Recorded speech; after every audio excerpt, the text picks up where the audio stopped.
자, 안녕하세요. 우리 2학년도 이제 마지막 시험만을 남기고 있습니다. 그래서 다들 고생 많이 하셨는데, 마지막으로 여기 2차 지필평가 범위, 어, 또 간단하게 이렇게 영상 남겨드리도록 하겠습니다. 그래서 필요한 친구들이 이제 보고 도움을 받으셨으면 좋겠고요. 우리 첫 번째 단원, 끓는 점차를 이용한 분리에 대해서 같이 이야기를 해보도록 하겠습니다. 먼저 이제 학습 목표를 보시면은 이 끓는 점 차이를 이용한 분리 방법을 우리가 이름하여 증류라고 얘기를 합니다. 그래서 이 증류 방법에 대해서 얘기를 해볼 거고요. 그다음 우리 주변에서 어떻게 이제 이 증류를 사용하는지 예시 몇 가지 또 들어드리면서 마무리해 보도록 하겠습니다. 먼저 우리 첫 번째 줄부터 쭉 이제 보시면은 바닷물을 끓이면 물은 기화를 합니다. 근데 소금은 그대로 남아 있죠. 왜냐하면 이제 물에 끓는 점은 100도가 되면은 물이 끓기 시작을 하고 하는데 이 소금 같은 물질 같은 경우에는 끓는 점, 녹는 점이 물에 비해서 훨씬 더 높은 온도입니다. 그렇기 때문에 사실 물은 우리 평상시의 온도에서 액체로 존재하는데 소금은 고체죠. 아직 녹지도 않은 상태입니다. 그래서 끓는 점 차이가 좀 많이 나기 때문에 물만 끓고 소금은 가만히 있는 거죠. 물론 소금까지 녹이거나 끓일 수 있는 온도로 어, 가열을 하게 된다면 뭐 물론 소금도 끓어서 나갈 수 있겠지만 사실 그 정도의 열은 우리가 이제 평상시에 내기가 쉽지도 않고 그래서 여기서 얘기하는 이 바닷물을 끓인다라는 건 평범한 상황에서의 끓음을 얘기를 하는 거죠. 그래서 물은 끓고 소금은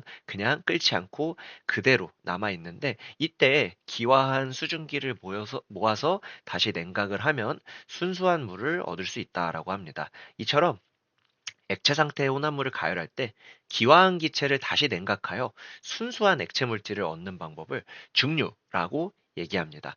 말씀드렸다시피 이렇게 증류가 가능한 이유는 이 섞여 있는 물질들, 혼합물 내부에 들어있는 그 각각의 순물질들이 끓는 점이 다르기 때문에 가능한 일이다. 그래서 물은 끓고 소금은 끓지 않기 때문에 우리가 소금물에서 물을 따로 이렇게 기화시켜서 분리할 수 있고, 그리고 남아있는 소금은 또 소금 나름대로 이렇게 또 분리할 수 있는 그런 이제 방법을 증류라고 이야기한다라는 거죠. 그래서 이 아래쪽에 있는 이제 그림처럼 이런 식으로 이제 증류 장치를 만들어서 순수한 물을 얻을 수 있습니다. 여기 이제 소금이 섞여 있는 물인데 여기서 기화하는 거는 싹 다 H2O 수증기죠. 이게 수증기가 위에서 액화가 돼서 이거를 이제 모아주게 되면은 이 컵 안에 들어가는 이제 물은 순수한 소금기가 없는 순수한 물이라고 볼 수가 있겠습니다.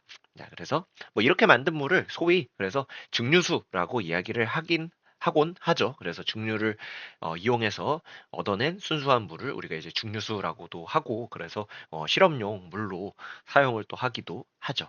그래서 이런 방식으로 우리가 이제 혼합물을 분리하는 방식을 증류라고 얘기를 하고요. 그 다음에 이제 이 실험은 이 물하고 에탄올의 혼합물을 분리하는 실험이었는데, 요건 이제 우리 수업 시간에도 같이 이제 봤으니까, 그래서 먼저 끓고 나중에 끓어 나오는 물질들이 있는데요. 바로 여기 이제 그 결과 해석에 대한 우리 그 다음 페이지로 넘어가서 217페이지에 있는 내용으로 마무리 해보도록 하겠습니다. 자, 첫 번째로 물하고 에탄올의 혼합물을 가열하면요.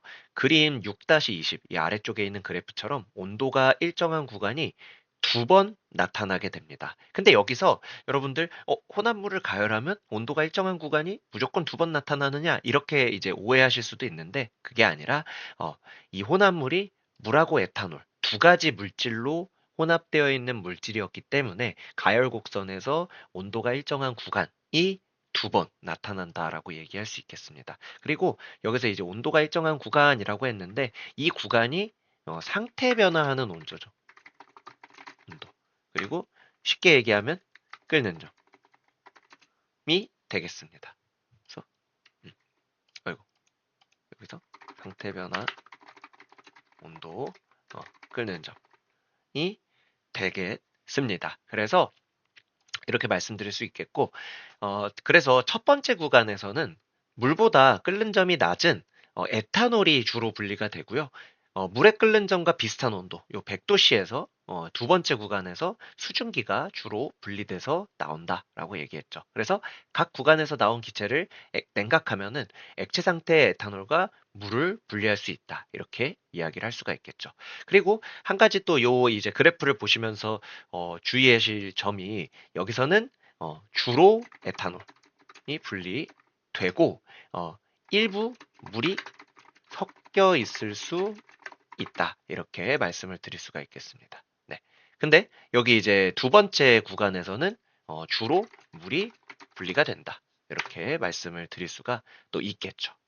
여기에서는 이제 아직까지는 혼합물인 상태이기 때문에 일부 물이 아직 끓지는 못하지만 일부의 그 수증기가 증발할 수가 있기 때문에 이렇게 섞여 있을 수 있다라고 얘기할 수 있겠고, 반면에 여기 이제 두 번째 끓는 이제 이 구간에서는 물론 정말 실제적인 상황을 봤을 때는 뭐 에탄올이 있을 수도 있는데, 여기에서는 이제 거의 교과서적인 이야기로는 여기서는 이제 에탄올이 거의 다 분리가 됐기 때문에 주로 물이 분리된다. 이렇게 얘기를 해드릴 수가 있었습니다. 자, 그래서 이렇게 이제 증류 방식과 증류 상황에서 이 혼합물의 가열 곡선까지 우리가 이제 살펴봤고, 이 가열 곡선에 대한 해석까지 같이 해봤습니다.